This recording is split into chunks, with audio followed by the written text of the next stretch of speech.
मेरे प्रिय विद्यार्थियों, स्वागत है आपका आपके अपने YouTube channel each one teach one में। स्टूडेंट्स, बहुत दिनों तक मैं आप लोगों के लिए कोई वीडियो नहीं बना रही थी। आज बहुत दिनों बाद आप लोगों के सामने पुनः एक वीडियो प्रस्तुत कर रही हूँ। उम्मीद करती हूँ आपको पसंद आएगा। यदि आपको पसंद आता है तो आप प्लीज़ इसे लाइक, सब्सक्राइब और शेयर करें, साथ ही बेल आइकन को भी प्रेस करें। आइए विद्यार्थियों, अब हम कक्षा 10 के गोस्वामी तुलसीदास द्वारा रचित वन पथ पर नामक शीर्षक से जो पद है उस पद को शुरू करते हैं। पुरते निकसी रघुबीर बधु धरि धीर दये मग में डगद्वय झलकी भरी भाल कनी जल की पुटि सूखी गए मधुराधर वय फिर बूझत है चलनो अब केति पाण कुटी करी हैं कित हुए तियकी लखिया तुरता पिय की अखियाँ अति चातुर चली जल चुए। प्रिय विद्यार्थियों, सबसे पहले मैं आप लोगों को इसका संदर्भ बताती हूँ। आप संदर्भ लिखेंगे। प्रस्तुत छंद महाकवि गोस्वामी तुलसीदास द्वारा रचित कवितावली के अयोध्या कांड से उद्धृत है। यह हमारी पाठ्य पुस्तक के काव्य खंड में वन पथ शीर्षक के अंतर्गत संकलित है।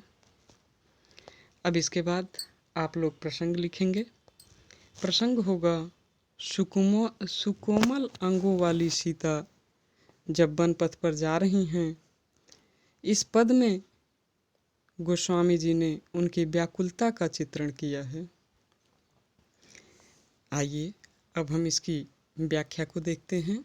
गोस्वामी तुलसीदास जी कहते हैं कि राम की प्रिया जानकी ने जैसे ही अयोध्या के बाहर निकलकर बड़े धैर्य के साथ मार्ग में 2 कदम रखे, अर्थात वे थोड़ी ही दूरी तक चलीं, वैसे ही उनके पूरे माथे पर पसीने की बूंदें झलक आईं और उनके कोमल होठ सूख गए।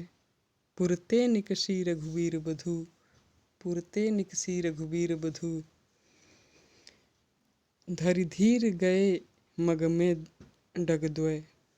आगे तब वे राम से पूछने लगीं कि हमें अभी और कितनी दूर चलना है और आप झोपड़ी कहाँ बनाएंगे। फिर बूझत है चलनो अब के तिपर्ण कुटी करिहाँ कित हुए। फिर वो अपने पति श्री राम से पूछती हैं कि अभी और कितना चलना है और आप अपना पड़ाव, अपनी झोपड़ी कहाँ बनाएंगे। तियकी लखिया तुरता पियकी अखियाँ अति चारु चली जल चुए। पत्नी सीता जी की ऐसी अधीरता को देखकर प्रियतम राम की अत्यंत सुंदर आँखें आंसुओं से भर गईं और उनसे अश्रु प्रवाहित होने लगे।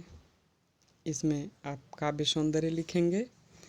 काव्य सौंदर्य में यहाँ पर सीता जी की सुकुमारता और राम के प्रेम का सुंदर तथा मार्मिक चित्रण हुआ है। भाषा ब्रज भाषा है। रस यहाँ पर श्रृंगार होगा। गुण प्रसाद का है। अलंकार अनुप्रास और स्वभावोक्ति तथा अत्युक्ति अलंकार है। छंद सवैया है। आइए अब हम दूसरे पद को शुरू करते हैं। जल को गए लखन है लरिका परिखो पिय छाह धरी हैं ठाढ़े पोछ पसेव बयारी करो अरुपाएँ पखारी भुभूरी ढाढ़े तुलसी रघुबीर प्रियाश्रम जानिके बैठ विलम्ब लो कंटक काढ़े जानकी नाह कुनेह लख्यो पुलको तनुबारी बिलोचन बाढ़े। विद्यार्थियों, इसका संदर्भ पहले वाला ही होगा और आप प्रसंग लिखेंगे कि प्रस्तुत पद में तुलसीदास जी ने वन मार्ग में जाते हुए राम सीता की मार्मिक दशा का भावपूर्ण चित्रण किया गया है। व्याख्या आप लिखेंगे। आइए हम अब इसकी व्याख्या को देखते हैं। व्याख्या देखिए। जल को गए लखन हैं लरिका परिखो पिय छाह धरी हुए ठाढ़े पोछ पसेऊ बयारी करो अरुपाएँ पखारी भुभूरी ठाढ़े।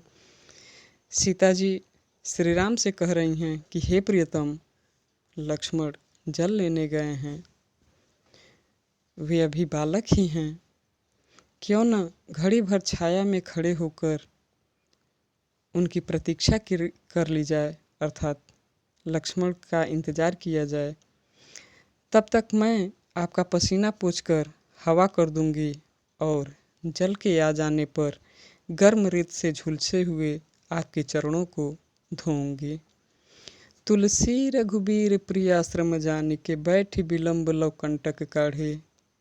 जानकी नाहकु नेह लख्यो पुलको तनु बारि बिलोचन बाढ़े। तुलसीदास जी कहते हैं कि श्री राम जी अपनी प्रिया को थका हुआ जानकर बैठ गए और बड़ी देर तक अपने पाँव से कांटे निकालते रहे। इससे सीता जी समझ गईं कि उन्हें विश्राम देने के लिए ही वो ऐसा कर रहे हैं। अपने प्रियतम के इस स्नेह को देखकर सीता जी पुलकित हो गईं और उनकी आंखों में प्रेमाश्रु भर आए।